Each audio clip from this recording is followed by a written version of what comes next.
Hello.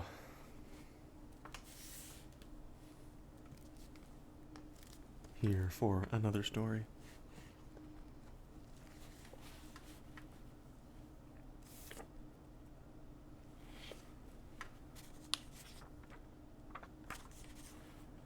This story is called The Cats of Ulthar. It is said that in Ulthar, which lies beyond the river Skye, no man may kill a cat. And this I can verily believe as I gaze upon him who sitteth purring before the fire. For the cat is cryptic, and close to strange things which men cannot see. He is the soul of antique Aegyptus, and a bearer of tales from forgotten cities in Meroe and Ophir. He is the kin of the jungle's lords, and heir to the secrets of hoary and sinister Africa. The Sphinx is his cousin, and he speaks her language, but he is more ancient than the Sphinx, and remembers that which she hath forgotten. In Ulthar, before ever the burgesses forbade the killing of cats, there dwelt an old cotter and his wife, who delighted to trap and slay the cats of their neighbors.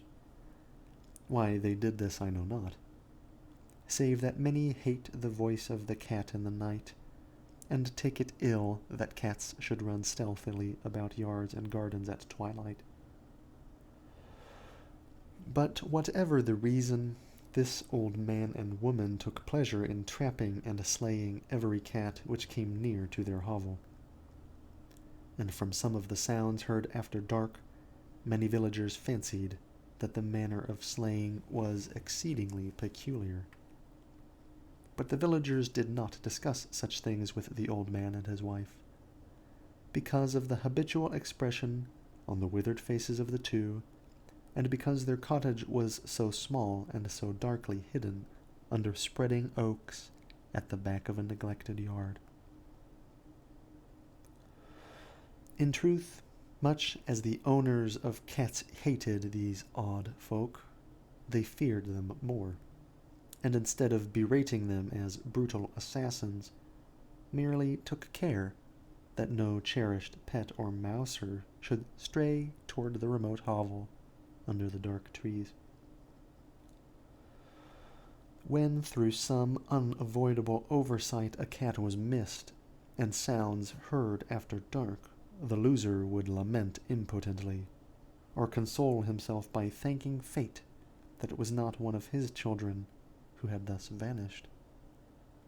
For the people of Ulthar were simple, and knew not whence it is all cats first came. One day a caravan of strange wanderers from the south entered the narrow, cobbled streets of Ulthar. Dark wanderers they were, and unlike the other roving folk who passed through the village twice every year. In the marketplace they told fortunes of silver and bought gay beads from the merchants. What was the land of these wanderers none could tell, but it was seen that they were given to strange prayers, and that they had painted on the sides of their wagons strange figures with human bodies and the heads of cats, hawks, rams, and lions. And the leader of the caravan wore a head-dress with 2 horns and a curious disk betwixt the horns. There was in this singular caravan a little boy, with no father or mother, but only a tiny black kitten to cherish. The plague had not been kind to him, yet had left him this small furry thing to mitigate his sorrow. And when one is very young, one can find great relief in the lively antics of a black kitten. So the boy whom the dark people called Menez smiled more often than he wept, as he sate playing with his graceful kitten on the steps of an oddly painted wagon. On the third morning of the wanderer's stay in Ulthar, Menez could not find his kitten, and he sobbed aloud in the marketplace. Certain villagers told him of the old man and his wife, and of sounds heard in the night. And when he heard these things, his sobbing gave place to meditation, and finally to prayer.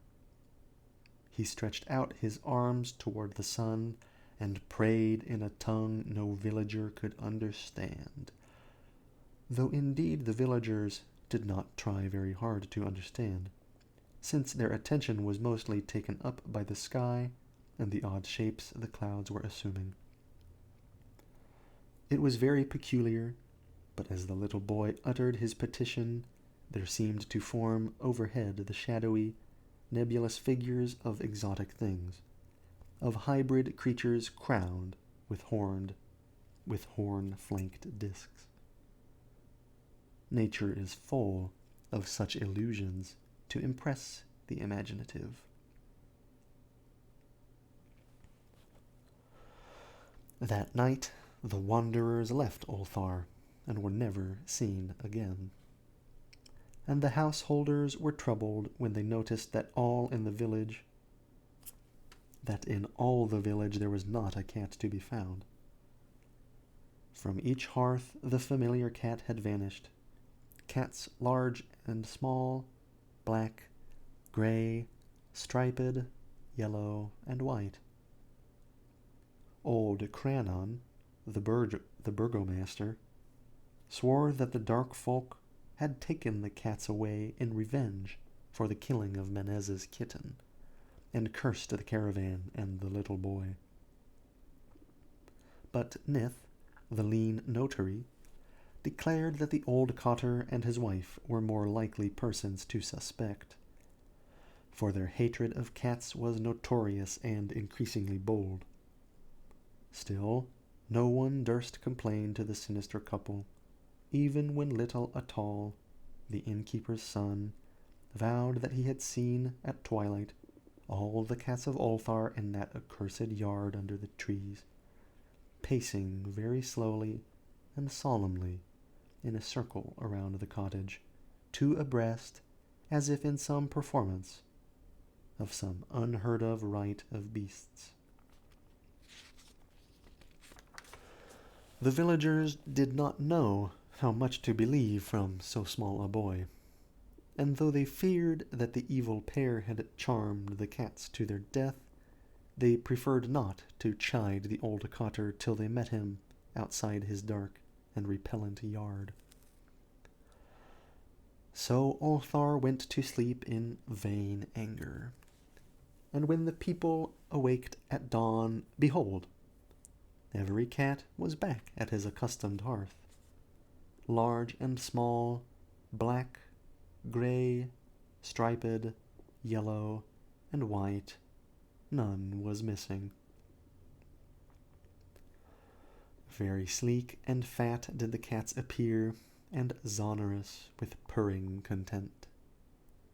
The citizens talked with one another of the affair, and marveled not a little.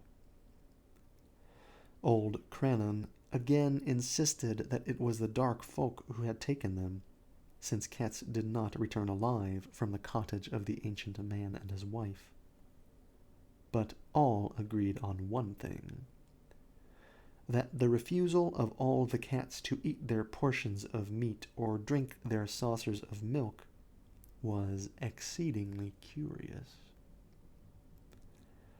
And for 2 whole days the sleek, lazy cats of Ulthar would touch no food, but only doze by the fire or in the sun.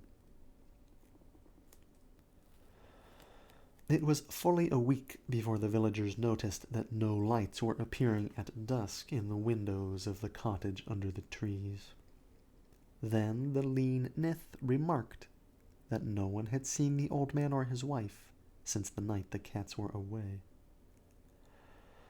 In another week, the burgomaster decided to overcome his fears and call at the strangely silent dwelling as a matter of duty, though in so doing he was careful to take with him Shang the blacksmith and Thul the cutter of stone as witnesses.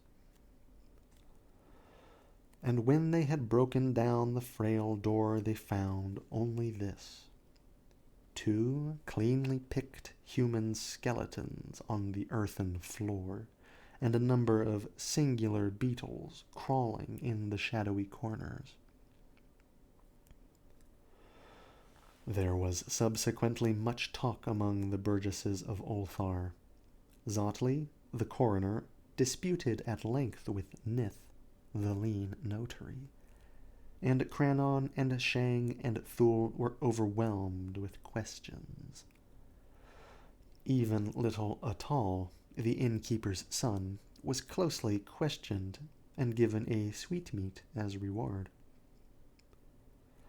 They talked of the old cotter and his wife, of the caravan of dark wanderers, of small Menez and his black kitten, of the prayer of Menez, and of the sky during that prayer, of the doings of the cats on the night the caravan left, and of what was later found in the cottage, under the dark trees, in the repellent yard. And in the end the burgesses passed that remarkable law which is told of by traders in Hatheg and discussed by travelers in Nir, namely, that in Ulthar no man may kill a cat.